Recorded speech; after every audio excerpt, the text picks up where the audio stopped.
Gauranga, to all Vaishnavas, Jai Shri Prabhupada, by whose mercy we can get this kind of opportunity to hear the celebrated speakers. Prabhuji will speak on today a very interesting topic about Lord Krishna prepares his devotees for the higher cause through different scenarios. I'm sure you will all like it.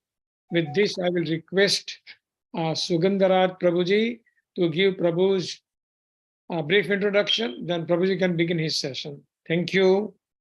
Over to you, Prabhuji. Thank you, Harikrishna Prabhuji. It's my honor to introduce Bhagwatacharya Prabhuji. Bhagwatacharya Prabhuji did his master's in electrical engineering from University of Missouri, Kansas City.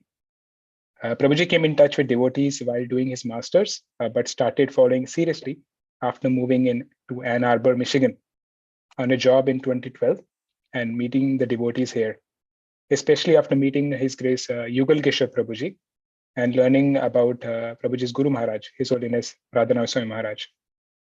Prabhuji worked as an engineer for around 4 years and then took initiation in 2015 and decided to join full-time as a brahmachari and has been serving Srila Prabhupada movement from ISKCON Farmington Hills since then. Thank you so much, Prabhuji, for giving me an opportunity to introduce you. Thank you so much. Hare Krishna. Thank you, Surendra.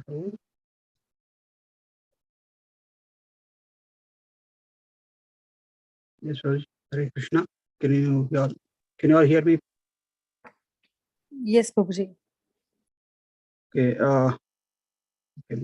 Okay, we'll just start. Can we start? Yes, Prabhuji. Om Ajnanaatimirandasya Jnananjana Shalakaya Chakshurunmilitam Yena Tasmai Sri Gurave Namaha Sri Chaitanya Manobishtam Sthapitam Yena Bhutale Swayam Rupa Padamahyam Dadati Swapadantikam Vandeham Sri Guru Sri Yuta Padakamalam Sri Gurun Vaishnavamscha Sri Rupam Sagrajatam Sagana Raghunathanvitam Tam Sajivam Sadvaitam Savadutam Parijana Sahitam Krishna Chaitanya Devam Sri Radha Krishna Padan Sagana Lalita Sri Vishakhanvitamscha He Krishna Karuna Sindhu Dinabandho Jagatpate Gopesha Gopika Kanta Radha Kanta Namostute Tapta Kanchana Gaurangi Radhe Vrindavaneshwari Vrishabhanu Sute Devi Pranamami Hari Priye Vancha Kalpatarubhyascha Kripa Sindhubhya Evacha Patitanam Pavanebhyo Vaishnavebhyo Namo Namaha Mukam Karoti Vacharam Pangam Bangayate Girim Yat Kripatamaham Vande Sri Guru Andinataranam Paramanandamadavam Sri Chaitanya Ishwaram. Hare Krishna. Thank you everybody for giving me this opportunity to speak on Srimad Bhagavatam. And so this topic I chose after seeing some incidences that's happened in our congregation. So we'll discuss about this by quoting some slokas from Srimad Bhagavad Gita and Srimad Bhagavatam. So in 10th canto, 88th chapter and 8th verse of Srimad Bhagavatam, Parishit Maharaj asked to Sukadeva Goswami, and he asked Sukadeva Goswami that, like I see the devotees of Lord Shiva, who was a renunciate, who lives underneath the trees and who doesn't have any material possessions, his devotees are they do very well materially, they enjoy material opulences and all those things. But on the contrary, the devotees of Lord Krishna or Lord Vishnu, who is the Lakshmipati, who is husband of goddess of fortune, they end up in lot of miseries. And means like they are very poor. They don't have they don't do materially very well. What is this? We are very confused about this contradiction. Can you clarify about this? Then Shukadeva Goswami quotes Yudhishthir Maharaj asking this same question to Sri Krishna. Like when during this, like when Yudhishthir Maharaj asked Krishna, like, "Oh Krishna, we are your devotees, but we have to pass through so many difficulties. We were threatened, or like, our wife was insulted, and we were like begging all the, all the time. Like we have been struggling from very beginning. So how is it? What is this? What is this? What is it? May I know the reason? What is this logic? I didn't understand." Like that, he questions. And for that, Krishna answers, Vyasa wrote this shloka. यस्याहं अनुगृह्णामि हरिष्ये तद्धनं शनै ततो अदनं त्यजत्यन्तस्य स्वजना दुःखितम्. So he says, the personality of Godhead said, this question, for when this question was spoken to Yudhishthira Maharaj, Krishna said, the king's lord and the master, who had descended into this family of Yadu for the purpose of bestowing the highest good for all men, Lord repeated as follows. Okay. So the personality of Godhead said, if I especially favor someone, I gradually deprive him of his wealth, then the relatives, friends of such poverty-stricken man abandon him. And in this way, he suffers from one distress to another after another. When he becomes frustrated in his attempts to make money, and instead of befriends my devotees, I bestow my special mercy upon him. A person who thus becomes sober, fully realizes the absolute as the highest truth, the most suitable and perfect manifestation of the spirit, the transcendental existence without end. In this way, realizing that supreme truth is the foundation of his existence, he is freed from the cycle of material life. So here, if you see, Krishna himself says that I first of all take away all his property. So all his property and all his, like, whatever the things see, everything that we enjoy in this material world is by Krishna's grace. Like Krishna is unlimitedly wealthy, unlimitedly he has fame, name, beauty, and all those things. So, and if you see anybody making friends now, or making, especially in the material world, anybody becoming friends means unless they have on their equal level, with respect to wealth, with respect to our name, fame, or beauty, then only they will make friendship. If the other person is not doing well with respect to wealth, or with respect to other material criteria, then they will keep him at a distance. At most, they may say, they may greet, that's it. But they actually don't make friendship with them. Means, even for making friendship or become a relative, they see somebody who is on the equal level or higher. So that is the material criteria. So that way, when Krishna removes all these, takes away all these, wealth, name, fame, all those things, material well-being, then all these materialistic people who was attracted to those aspects will gradually distance from the devotee, and that devotee doesn't have anything but to surrender to Krishna. So this is again and again we see in the life of many devotees. You can see in the life of Srila Prabhupada, you can see in the life of Parikshit Maharaj, you can see in the life of Avanti Brahmana. So all the devotees, who are actually, as Krishna himself says in Bhagavad Gita, three kinds of people approach him, Artho Jignasura, Artharthi, Jnani. So most of the time, Arthi means Artho, means somebody who is distressed, they will approach him Krishna very quickly. So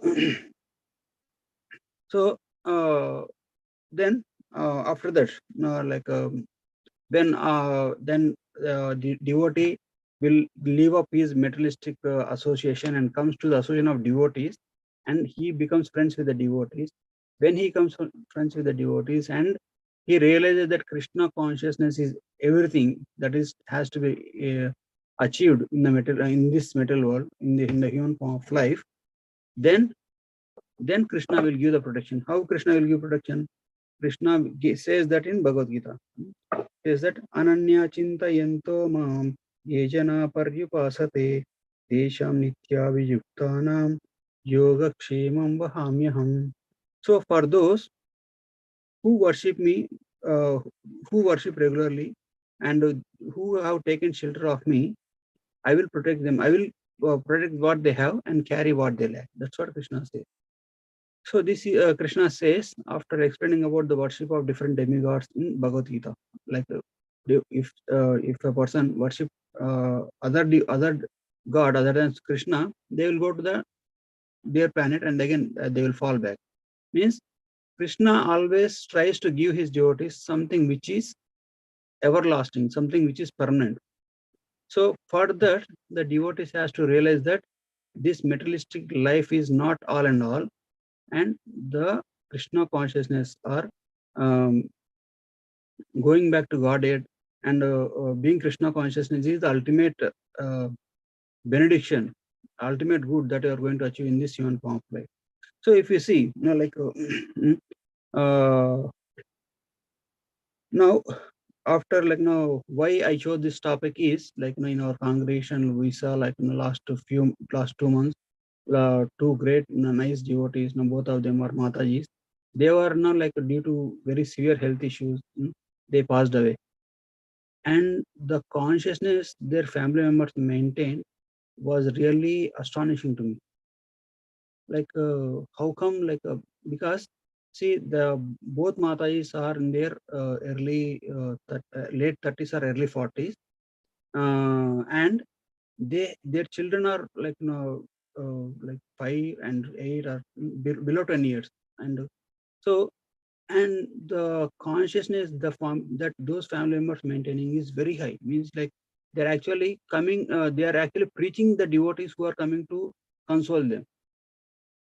That was really like astonishing to see that, like because they took the opportunity for the relatives, because some relatives who are actually on the level of well-wishers, they when they comes that some health emergency is going on, they generally come to like to console and to say some kind words, or to to share the emotions or be empathy, show empathy like that. So, but these devotees are taking this opportunity, and they inviting the devotees, and they are arranging the kirtan, and they are preaching, and they are even though when they glorify the Matajis who passed away, they are glorifying only the spiritual aspects, the like, spiritual achievements. Like they are like among the portion, 50% are devotees and 50% are their relatives and friends. But the way they preach are like they are only glorifying the spiritual aspects of how they are so dedicated, how they want to serve Krishna, how they want to bring everybody to Krishna consciousness. All those things are glorifying, and this state is not achieved in one day. This state, like Krishna, like I can see how Krishna prepared them in a systematic way. Like both Matas were sick, and but every time, like when they speak about them, we can see they're getting emotional, they are breaking into tears, and but on the last day when they passed away, the kids and the parents are like the Prabhuji and the other relatives, they are very strong. They are they don't like that. They are encouraging others to take to Krishna consciousness. What to speak of? They're losing any faith in Krishna. So that is the real protection that Krishna is giving. If you see the last verse, Yoga Kshemam Vahamiham. Means we all know what is yoga. Yoga means you are re-establishing our connection with Krishna. But Prabhupada translates that yoga in that verse as requirements. Means I will look after all their requirements. So yoga kshema means like a yoga means the devotee's approach to Krishna in both good and bad situation. Means devotees always keeping Krishna in the center of their life in their both times of good and also times of struggle. So, and Kshemam, the Kshemam is loving reciprocation from Krishna to the devotees.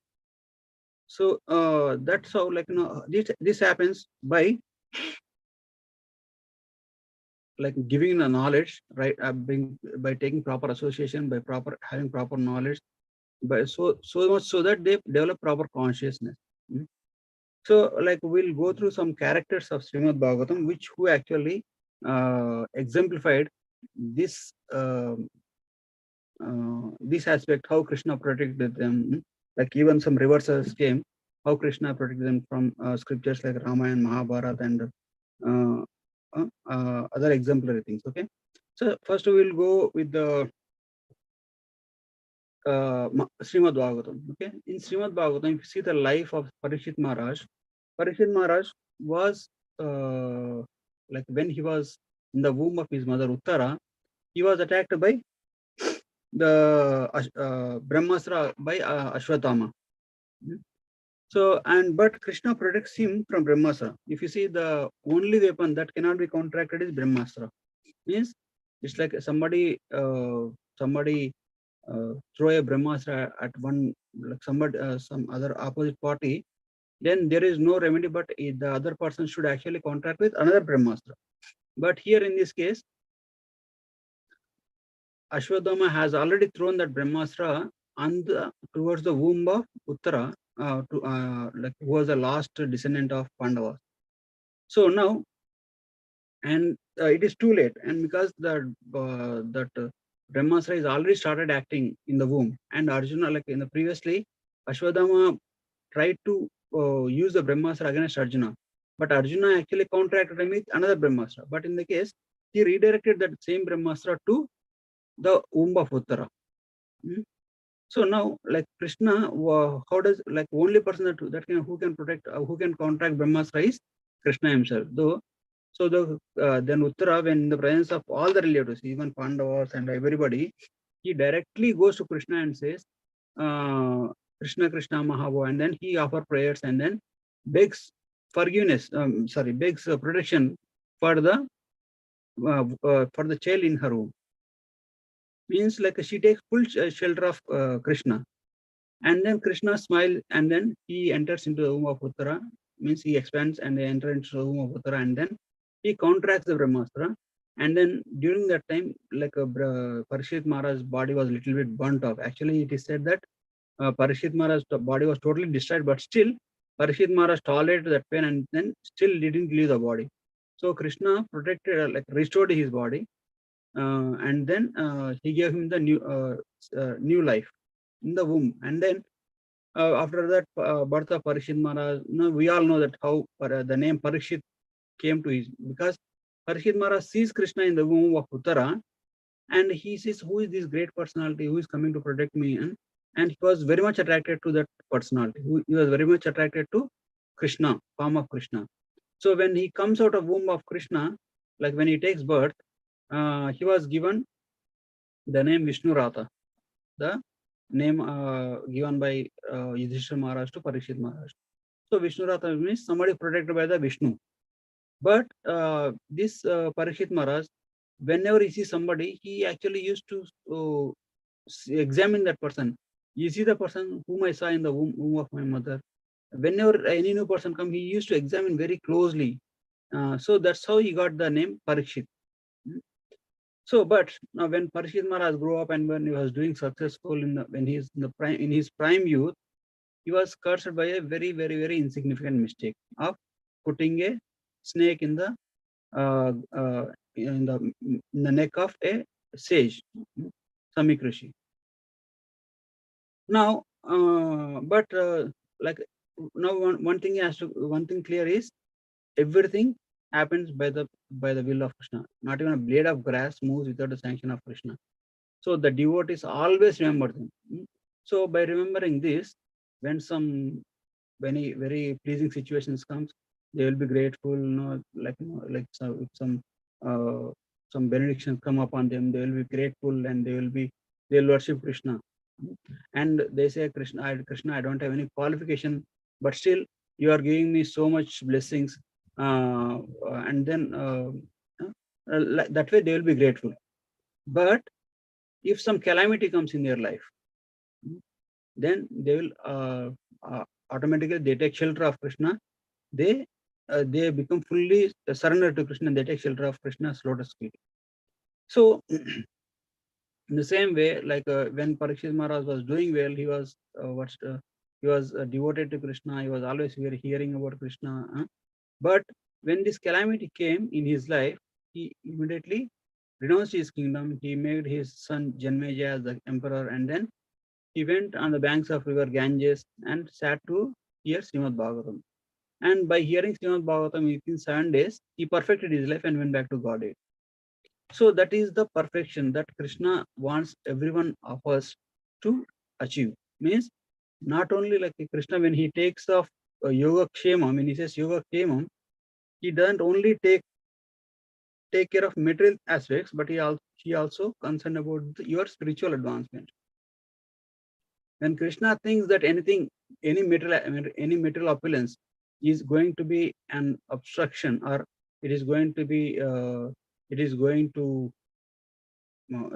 obstruct our spiritual advancement, he'll immediately remove it, even if it is like a material opulence or anything wealth, any success or any riches or any kind of materialistic victory, materialistic success. But when Krishna finds that Krishna generally doesn't not like so interfere generally he doesn't give this materialistic kind of wealth. Means like but he sees like Krishna gives us what we need, but what we what we need, but what we want. He doesn't give what we want, but he only gives what we need. Okay. And if you see another pastime, like if you see the example of Dhruva Maharaj. So Dhruva Maharaj, he fought with he got disturbed by the incidences that happened in the palace, like how his stepmother insulted him and how his mother was helpless to console him. So, and he's based on the suggestions by his mother, he went to do austerities for the to please the Supreme Personality of Godhead. So when the rod appeared in front of the Dhruva Maharaj, what he did, he actually bestowed the knowledge first. He didn't directly give the Draupada. He didn't give directly the opulence of becoming the emperor of entire Dhruvaloka. So he first gave the knowledge. So what does knowledge gives? What does knowledge do? Knowledge will enlighten us.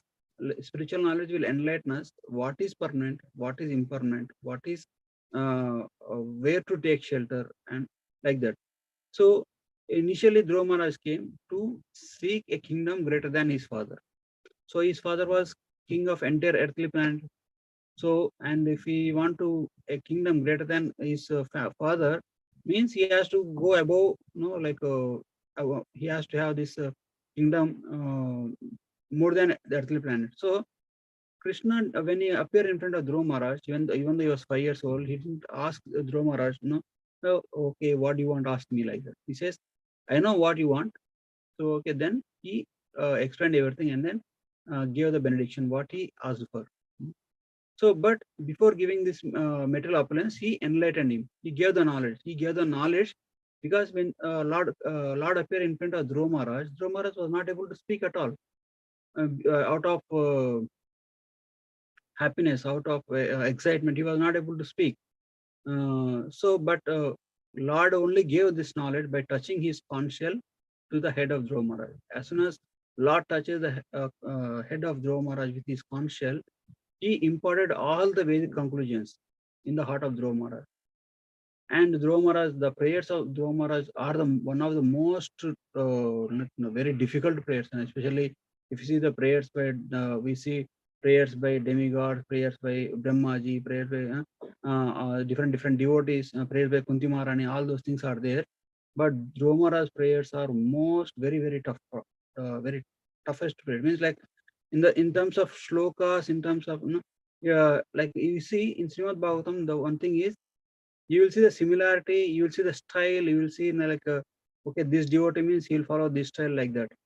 So when your Lord speaks, Lord verses, no, the verses Lord speaks are very short and sweet, just like in Bhagavad Gita, like no, like 4 lines, no, small verses. But when the verses spoken by Dhruva Maharaj were very elaborate and very deep, because he was enlightened by Krishna himself. So, and Dhruva Maharaj says, I came to look for the broken pieces of glass, but I found a rare diamond. I don't want anything but pure bhakti. So, no, but when Krishna sees this kind of renunciation, when this Krishna, if wants to give any material opulence to any devotee, he'll first enlighten the devotee what is permanent and what is temporary, and how to utilize everything in human form of life, so that by the end of the life you will be able to go back to Godhead, or during this lifetime you will stay completely Krishna conscious. So why this is like, because if you see any other demigod, like for example Lord Shiva, Lord Surya, Indra, anybody who any other demigod that may worship, they will appear, they will ask what you want, and when the devotee asks, when the devotee asks like so and so benediction, he will bestow, or they can say, I cannot give that this kind of benediction. Look, ask something else. Like that they will say, and then they can bestow what they based on what their capacity and based on their level, and then they'll move forward. But when it comes to Krishna, it's anything comes from Krishna is permanent, and it is going to help us in material advancement.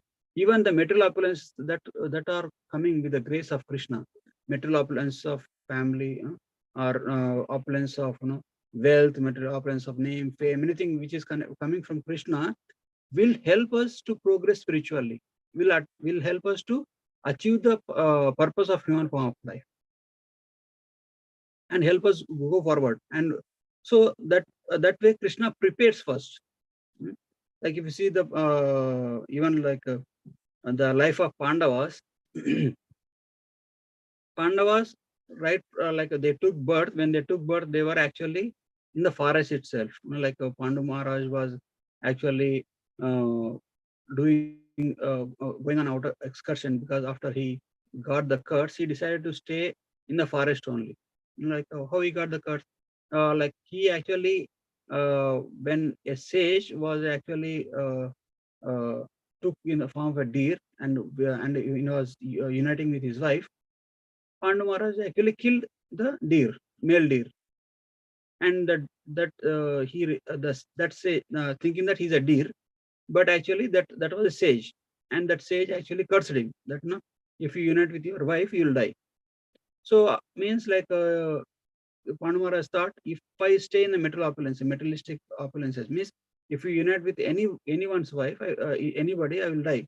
So I will go to forest and try to lead a life of a brahmacharya as a renunciate and perfect my life. He thought like that, and he went.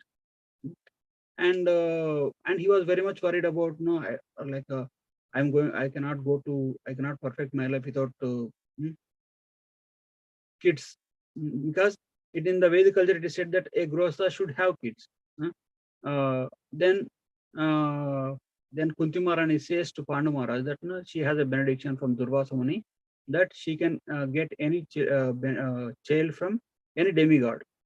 So they she gets a child from Indra Dev, Yamadev, Yamraj, and then Vayudev, like Yudhishthir, Bhima, and Arjuna.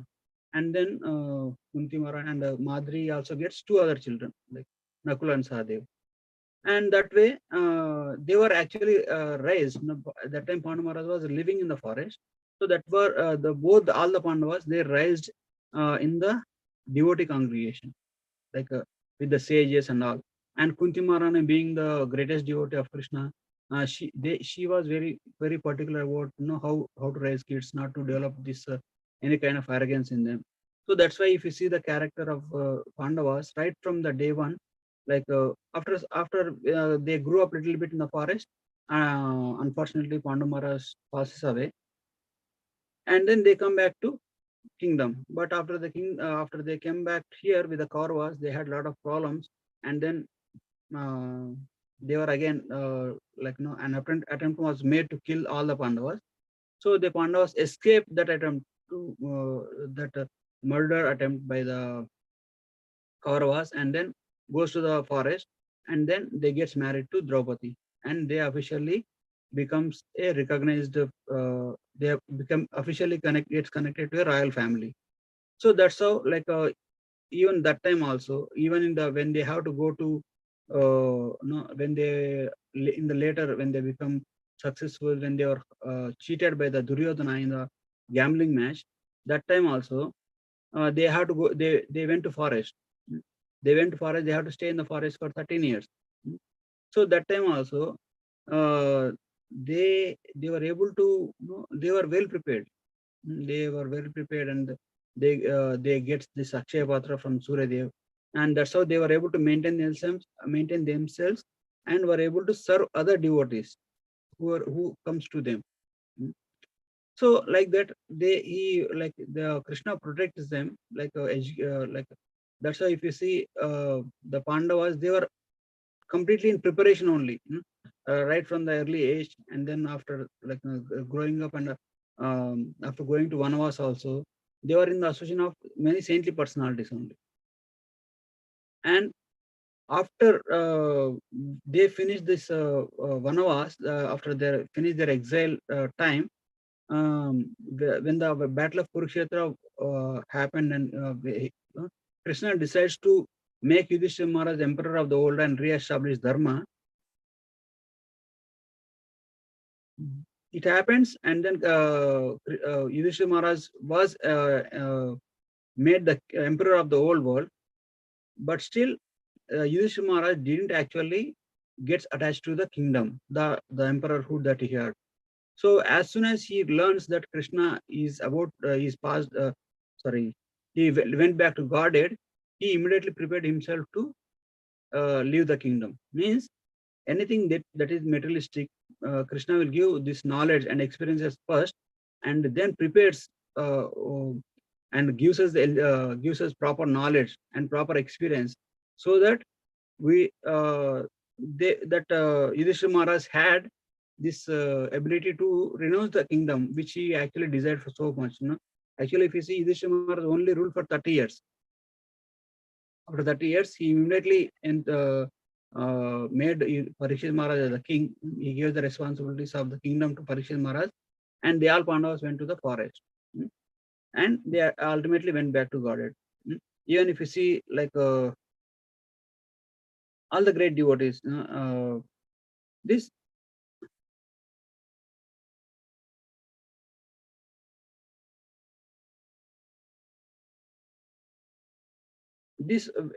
way of Krishna's dealing with his devotees, like how, based on their maturity level. If you see, Krishna's instruction to Uddhava in the battle of Kurukshetra are different from, Krishna's instruction to Arjuna in the battle of Kurukshetra are different from Krishna's instruction to Uddhava at the time of his departure. Because Krishna's instructions in the battle in Arjuna were only on the level of, okay, you take to devotional service, and then I will protect you, like that. And then he actually Krishna's instructions to Arjuna are like bringing a favorable person to Krishna's feet, means like taking up a devotional service.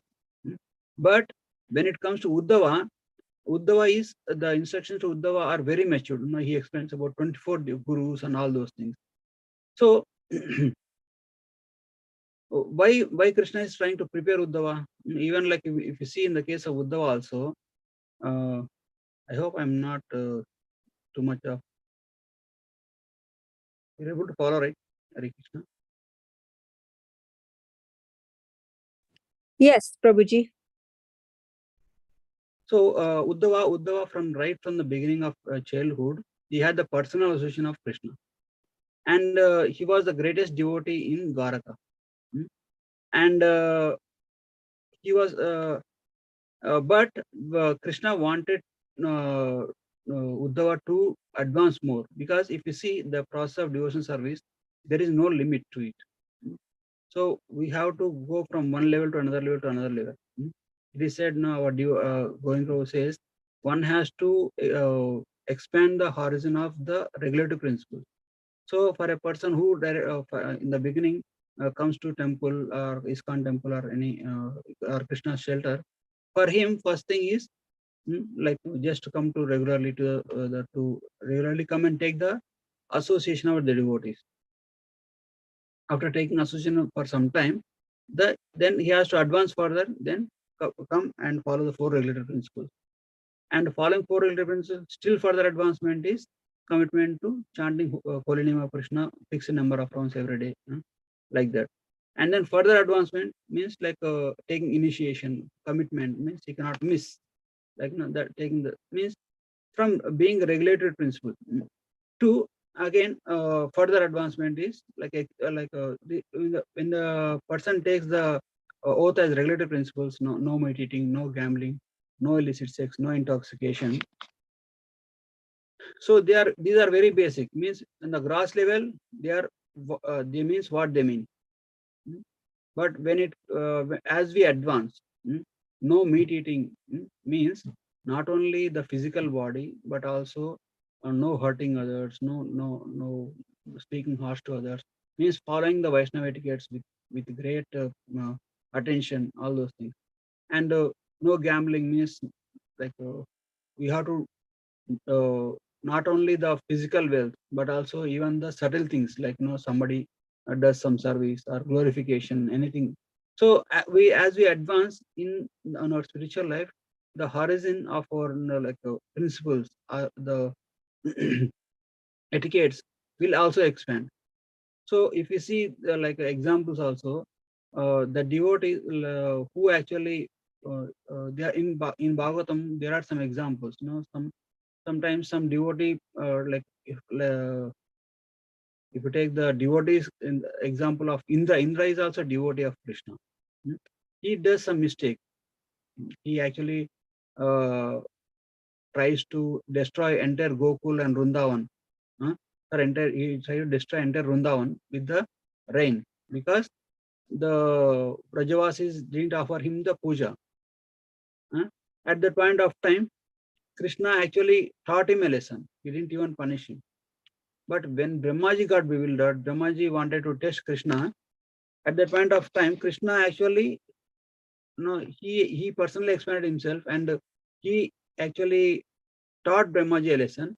But when after Indra offers prayers, Krishna speaks to him in a very consoling way. But when Brahmaji offers prayers, Brahmaji didn't even recognize him, didn't even look at him. He pretends as if he is still looking for his Gopa friend. Why? Because means as we advance spiritually, our responsibility, the manners, our action, the decision that we make, they matter a lot. We cannot expect the same kind of behavior from a devotee who has been Krishna conscious for so long, the way that we expect from a newcomer devotee. Means I mean to say we have the etiquettes that they follow are on different levels. So and also like that's how means like there is no limit for us to advance. Like if you see how can we say that there is no limit? How can we say there is as we advance, we need Krishna protection at every step. So from right from the beginning stage to sheltered stage to and then until we becoming a pure devotee. You want to speak of a pure devotee, even like it is said that among all the devotees, the gopis are the highest among the all devotees. Gopi Bhartur Pada Kamalavar Dasa Dasanadas. That's what Mahaprabhu says. So even at the time of at the level of gopis, it is said that in spiritual world, gopis are always constantly contemplating and thinking or pondering over how to improve their Krishna consciousness, how to serve them better, how to serve Krishna in a better way. Means there is no limit to the extent at which we can serve Krishna. but owing to our materialistic or human form of life, we have some limitations. That's why Srila Prabhupada kindly has given us the 4 regulative principles and chanting minimum of 16 rounds. But that is not all in all. Like you can chant more, you can serve more, you can develop more and more good qualities. All those things are there. That's like when in Chaitanya Charitamrita, the discussion between Ramananda Raya and Chaitanya Mahaprabhu happened. There, Mahaprabhu explains who is the greatest among all the devotees. What is the highest thing that can be achieved? Until like prema bhakti. That thing is achieved by all the gopis already achieved that, but still gopis are in constant anxiety.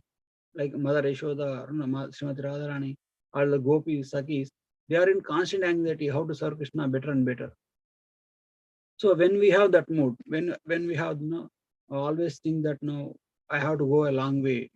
When we have that hankering, Laulyam Ekam Mulyam means when you have that laulyam, that desire, the intense desire to progress in the devotional service, that is the way to achieve Krishna Prema. And Krishna reciprocates, etamam prabhadyante tam sataya bhajam means how much you want to progress, how much you want to give yourself to Krishna. Krishna reciprocates to us accordingly. So we first of all have to when we surrender to Krishna, Krishna helps us to preserve whatever the level that we are maintaining, and also and we gives us and sends us the devotees in our life to progress us to the next level. So even like these all examples can be seen through the lives of all the previous acharyas also, like especially the Srila Prabhupada and also Sridhar Swami, Vishwanath Chakravarti Thakur, their lives. So that is what I can speak about this topic. I hope you're able to follow me. I try to cover as many pastimes, but not sure if you are able to follow. Hare Krishna. Hare Krishna, Prabhuji. Thank you so much for enlightening us in this topic of how Krishna prepares his devotee for higher course. So basically, Krishna is Bhaktavatsal, and he is very kind to his devotee.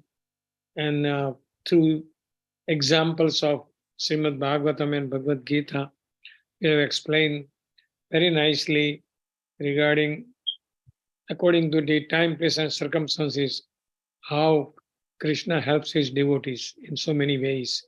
So we can take a lesson that if we can also become a dear to Krishna, then he can also help us in our sadhana, in our life, whatever we reside in. So very nice session, Prabhuji. Thank you so much. If you have some time, Prabhuji, can we have some questions from the devotees? Okay. Okay, so I request Prabhuji, please take the questions from the listeners. Thank you. Hare Krishna. Yes, sir. Who is Neelam Kerto? He raised his hand. Hare Krishna. Sugandh Prabhuji, are you taking question answer session? Yes, Mataji, I can. Please.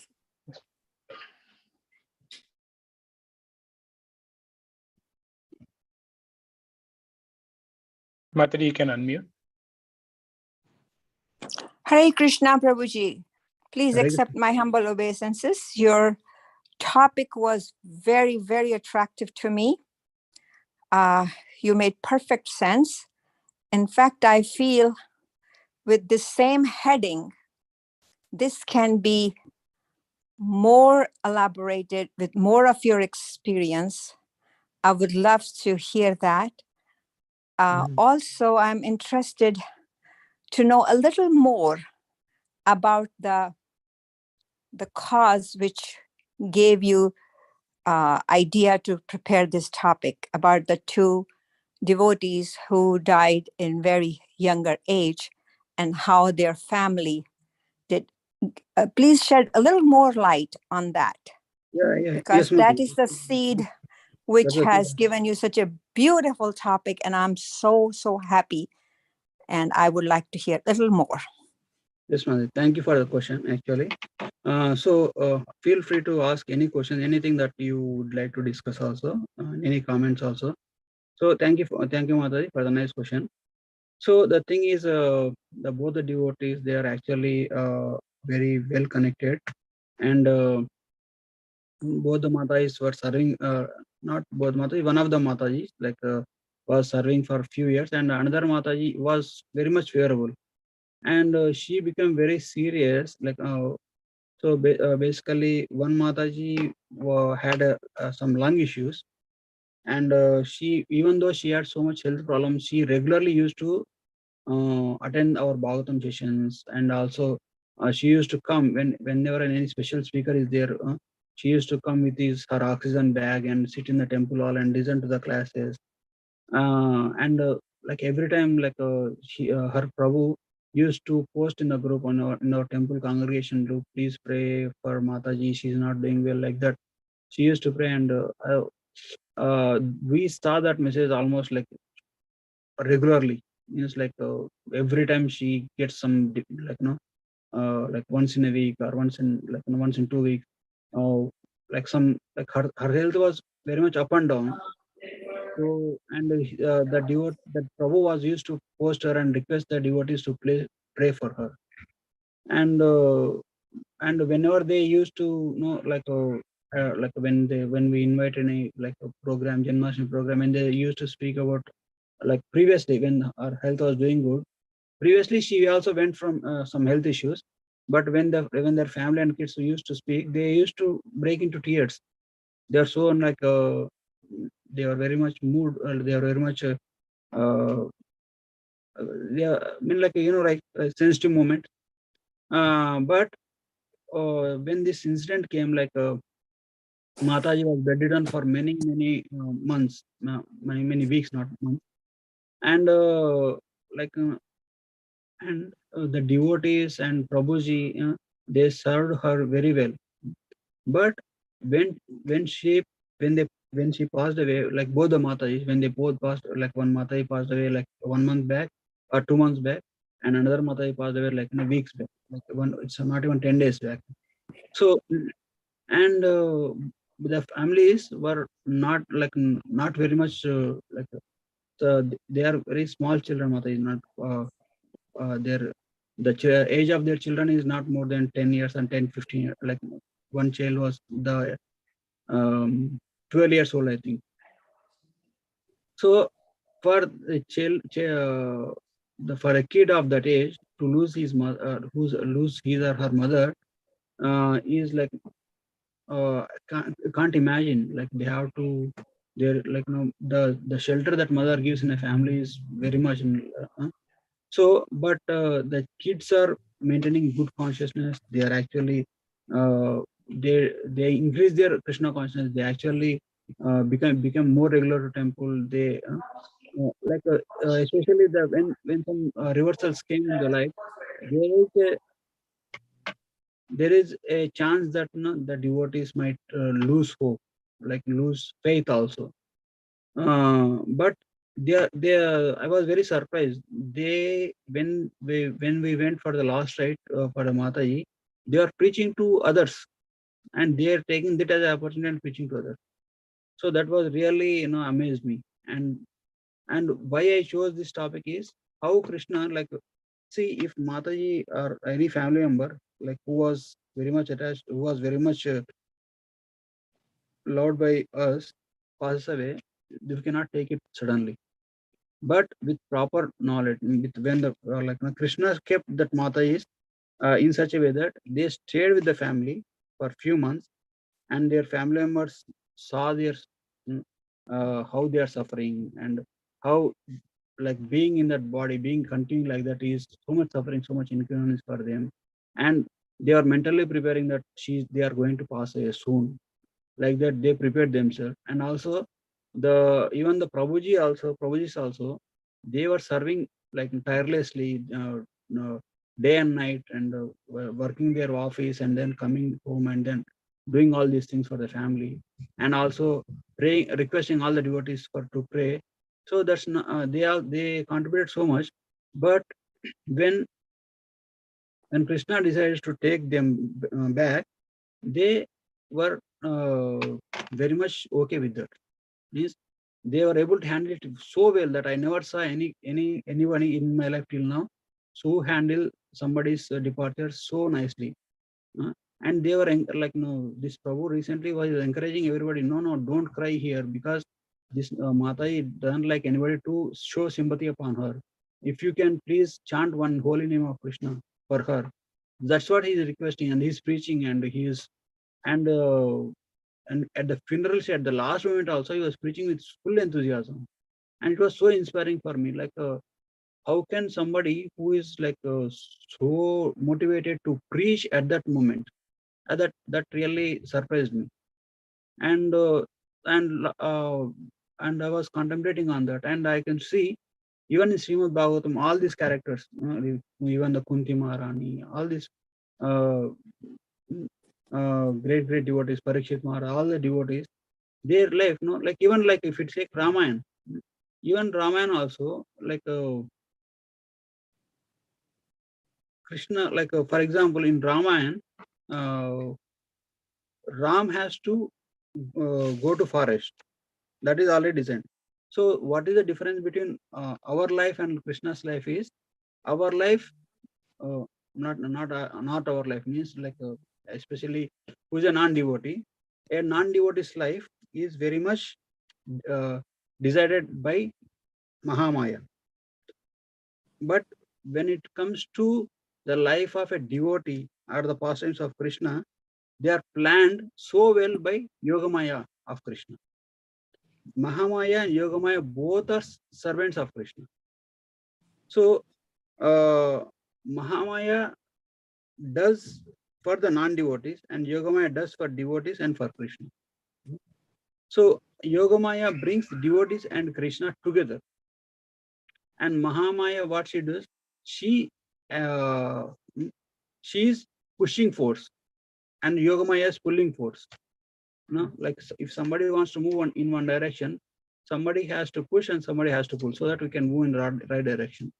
So when it comes to non-devotees, Mahamaya will act.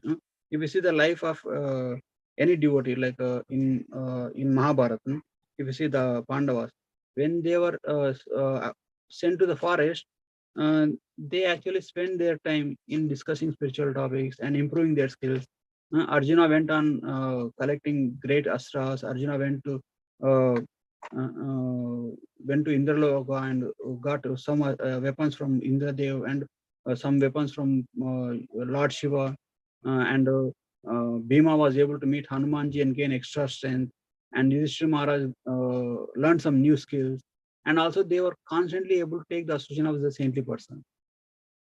So, and this was planned by Krishna, so that the Kurukshetra, they are going to face Kurukshetra war, and they are able to prepare for themselves properly.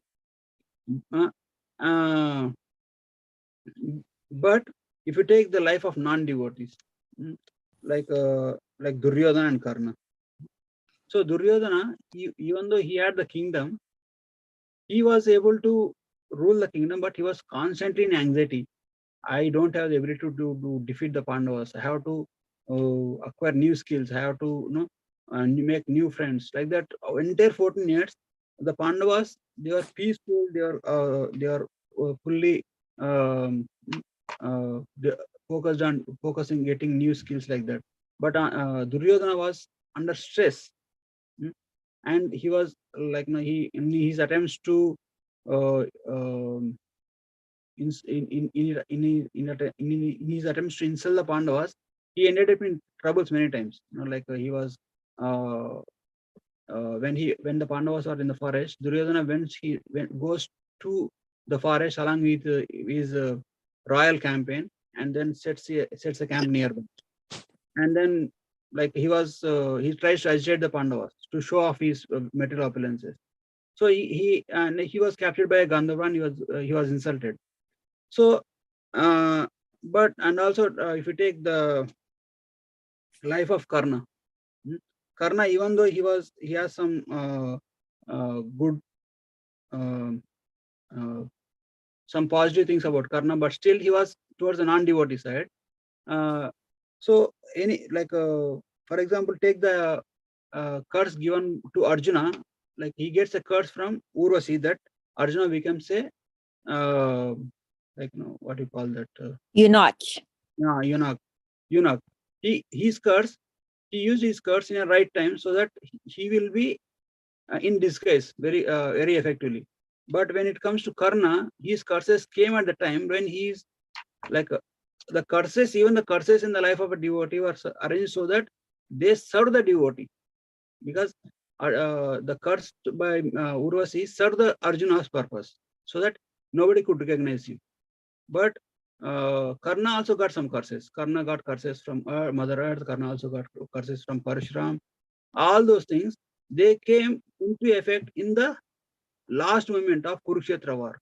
Like when he was about to kill, when about to shoot arrows towards Arjuna, he forgot the Brahmastra, all the astras. He forgets all the astras. And when he was, when the battle is in the very fearsome, very crucial situation, Earth will sink his chariot. Means he loses his chariot, and that's the causes for his death. Means even the curses will take effect according to the will of Krishna. So that's how Krishna prepares the life of devotee. So that means everything happens at the right time. Only thing is we have to be surrendered to Krishna. We have to, anything, even this Mata is passing away. We never know how much positive impact.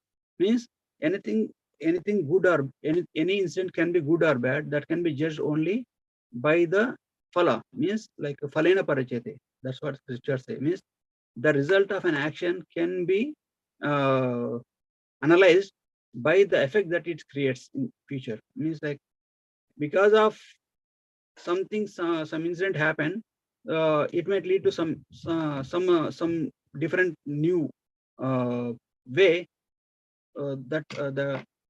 some different new development that may come up in our life. So I'm hoping that when everything comes from Krishna, even the material opulence, or even some reversals, if it is, as long as we remain in Krishna consciousness, everything will assist us. The way even the curses assisted Pandavas, but not the Kauravas. The same, that the way, if we remain Krishna conscious, then everything will be auspicious. That's the conclusion or realization from understanding from scripture. Thank you so much. I have a little more my feeling expressed. Can I do that? Sure, Mata, please go ahead. This topic feels to me a seed for a continuous expression of your experiences in the form of, like, you must have heard Pradyumna's Maharaj's diary of traveling preaching, right? Same way, this seed topic, you can continuously add on to your coming experiences in the future or present, that how the expansion of Krishna consciousness in a devotee has expanded with examples. Like this very example you gave, wonderful. Same way, keeping the same object in mind, and it can be added on, and you have a very, very, beautiful perception of the things and presenting it. And if you continue in a smaller form, like today's world is all videos, yesterday's world was writing books. So if I was say yesterday's world, you would be writing like a diary and sharing time to time small little episodes of your experience and perceptions as to how this is happening. And it will become a very, very wonderful continuation.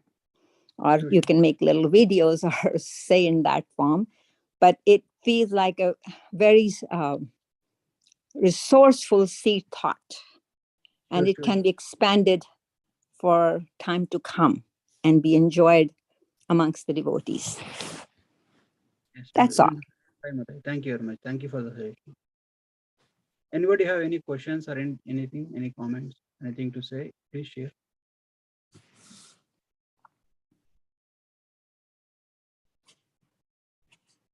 Hare Krishna devotees, if anybody has a question, you may please raise your hand and unmute yourself.